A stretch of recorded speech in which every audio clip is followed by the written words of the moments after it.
Nous sommes opérateurs professionnels de drones depuis maintenant presque 5 ans. Donc évidemment, on a essuyé les plâtres au début, on a rempli les premiers dossiers qui étaient très lourds. On se demandait au début si on ne nous prenait pas d'ailleurs pour des opérateurs de compagnies aériennes avec une flotte de 120 Airbus.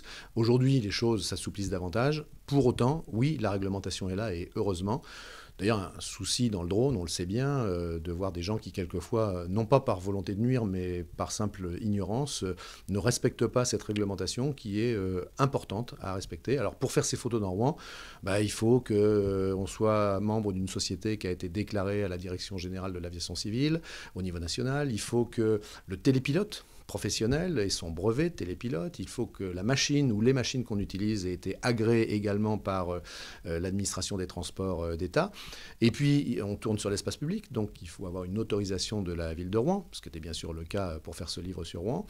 Il faut également avoir quelquefois les autorisations des propriétaires. On a tourné chez des propriétaires privés pour quelques exemples de construction architecturale, bien sûr l'autorisation. Et puis on monte dans le ciel de Rouen.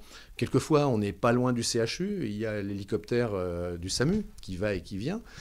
Donc forcément, il faut une coordination avec le contrôle aérien. Et donc, pour bien des photos, on était en liaison téléphonique avec les contrôleurs de l'aéroport Rouen-Vallée de Seine qui nous autorisaient ou pas à décoller, à monter à telle hauteur, à rester en vol tant de temps.